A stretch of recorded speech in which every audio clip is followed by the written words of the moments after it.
Hey, this is Matt Wenning at WenningStrength.com. Today we're going to go over the top pieces of lifting equipment that I think most people need. Now we can get way out there. We're not talking gym equipment.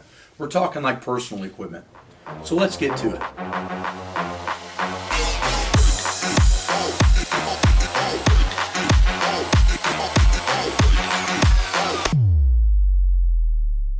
The first piece of equipment that I think every lifter needs to have in their gym bag is a proper belt. Now, a proper belt is going to be utilized with heavy deadlifting, heavy squatting, possibly even benching occasionally. It's just a good tool to have to make sure that it protects your back and gives you extra abdominal core strength. Now, for most people, they get dependent on a belt and they use it too often. That's not necessarily true with most people, but I really do think that a proper belt is huge in order for you to make progress without hurting your spine. So for a lot of us, powerlifting and squatting and deadlifting has been told that it's bad for our backs, etc., etc. I truly believe that the belt can be one of those factors that allows you to train a little bit harder, a little bit smarter without creating the back mileage. But don't forget to do your winning warm-ups and a lot of your accessory work without added supportive assistance. This makes sure that those muscle groups not only get stronger, but also keep up with the bigger muscle groups. And as we all know, the lower back and ab area does tend to take quite a while to increase structural integrity and strength, and the muscles in the legs and glutes tend to grow a lot faster, which produces a lot of injuries for a lot of people. So using the belt properly is going to be a huge thing. Now, as you can see in this video, how you put on your belt is going to be different from person to person based on how you're built. Don't wear it too tight. What I always say is try to get 2 fingers in the belt and then be able to push against the belt really hard. That's about where you want to be as far as tightness goes in the general aspect. Now, if you're going for a 900-pound deadlift PR, you might need to have a person actually pry the belt tighter. I'm not a huge fan of lever belts. I feel like lever belts always put you in a certain tightness. When I bench, I maybe use 3 or 4 holes left over in the belt that I used to use when I was a bigger guy. And then when I squat, I use 1 or 2 holes left. The point is that with a lever belt, you're only going to have one tightness, and for certain things, that's just not going to be very good. So what I would say is single prong belts are my favorite. They're the easiest to get on and off. I'm not a huge fan of double prong belts, but I am a fan of belts. The next thing that you want to look at is possibly wrist wraps. Wrist wraps are huge because they help assist the hand staying straighter while bench pressing. Some people can use them to deadlift. Some people can use them for taking stress off of their wrist while squatting. They're pretty versatile. But I do find that most people lack the ability to have forearm stabilization, which limits their bench. And then if they have a tighter wrist, if they use wrist wraps, it tends to help. Wrist wraps are also one of those things that you're going to play around with how tight you want them. Some people like them super tight. For me, I like them, I would say half as tight as you could put them on, because if I lose sensation or feeling in the hands, it tends to not help my bench press or any other lift that I'm doing very much at all. But just don't forget that you don't want to use wrist wraps very often. You want to use them at your top sets. You want to use them on your hardest sets. But in the end of the day, you want to try to stay away from them and let the forearm grow on its own. If you don't do that, then what's going to end up happening is if you're using the wrist wrap as a crutch, eventually you put 500-600 plus pounds in your hands. There's no amount of wrist wrap that's going to help that hold if these muscles underneath are not strong.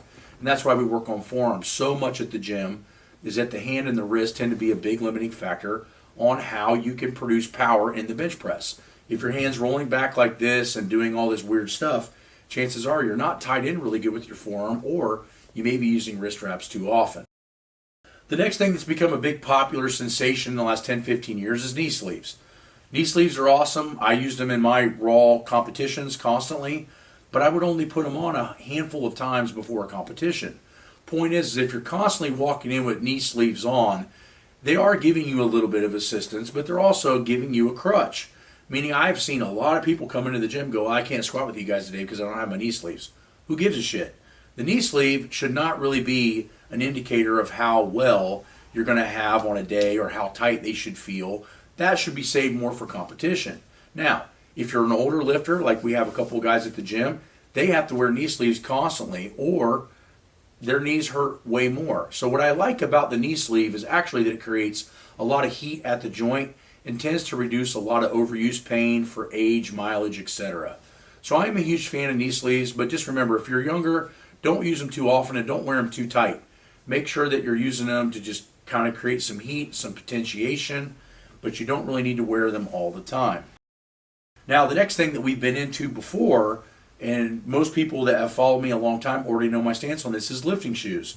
Now, the trick with lifting shoes is they need to make your foot act as natural as possible. This means they need to be flat, not have a lot of cushion. They need to actually really just lock in the ankle and lock in the sides of the shoe. With that being said, Reebok had a great shoe for that. It was made out of Kevlar, very strong. They ended up getting rid of it because obviously there's not enough lifters to support that level of business. But really everybody falls back to the Chuck Taylor, and it's not a bad shoe either. Now, you want to get a high top to lock the ankle. But at the end of the day, you want a shoe that's super flat. I've also seen guys get a lot of success out of skateboard shoes because they're pretty flat. Now, getting back into the situation or scenario of most people don't need a heel. If you're using a heeled shoe, it's going to tend to put you in a little bit more quad dominant. It's making you taller and changing your leverages. And if God intended you to have heels on, then you'd be born with them.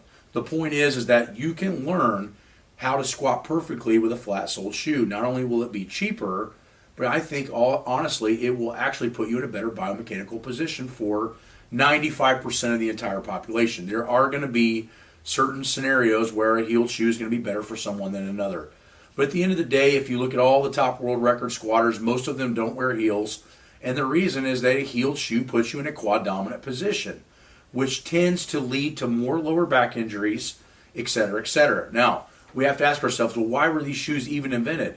Well, what you have to remember is they were invented for Olympic lifting, where they're damn near going ass to grass super deep, and the name of the game is to not have the bar come up as high off the ground as possible. With a heeled shoe, you can shoot your knees way forward over your toes, which we don't recommend, but for cleans and jerks and snatches, it's nearly impossible to not do it that way. So the point is that don't use an Olympic shoe for a powerlifting movement. In my opinion, and I did my master's thesis on it, it's just not a great idea. The next thing is knee wraps. Now, knee wraps are the next step up from knee sleeves. Knee wraps are awesome. They do create a lot of spring, but in reality, they're really not safer because I feel that the knee wrap pushing the patella into the actual knee probably causes more mileage on the knee joint than just squatting free. But the reason that you see so many people using knee wraps is because let's look at the world records. In my class, when I was squatting the all-time world record raw of somewhere, let's see, it was 865 and a half, the squat world record in knee wraps was 1,025. It was nearly 180, 200 pounds heavier. That means that the knee wraps were giving someone somewhere between 100 and 200 more pounds. And that's where it gets kind of out of control. I think back in the old days when I first got into powerlifting and you had the white wraps with the gold stripes, you put those on and you crank them down as far as you can, you might get 50 pounds out of them if you're lucky. Today, the technology of the equipment has gotten so crazy that if you know how to use them, you could probably get 150 to 200 pounds out of your knee wrap. But the problem with that is it's still going to put your back in a precarious position. When you make your knees so strong with a really tight wrap, everything up the chain, especially posteriorly, is at a higher rate of injury, meaning that your back is going to have to hold more weight because your legs are stronger, which can tend to lead to injury. So I'm not saying that knee wraps are a bad thing, but again, be careful with training them too much and make sure the rest of the body is completely adapted to training before you start throwing in these particular stimuluses, which is going to lead back to the belt and all these other things. So the point is that knee wraps have their place if you're in a knee wrapped raw division or multiply, like I used to be. You're probably going to need to learn to use knee wraps to get to the most potential that you can out of your lift. If you're a general recreation lifter, I would stay away from knee wraps just based on the fact that I don't think pushing the patella in the knee is a very good idea. So if you guys need any other tips, join Patreon where we answer a lot of the questions. You can also look at Train Heroic. That's also where we do a lot of the workouts, but we don't create as much feedback. That way it's more affordable for you guys. Talk to you soon.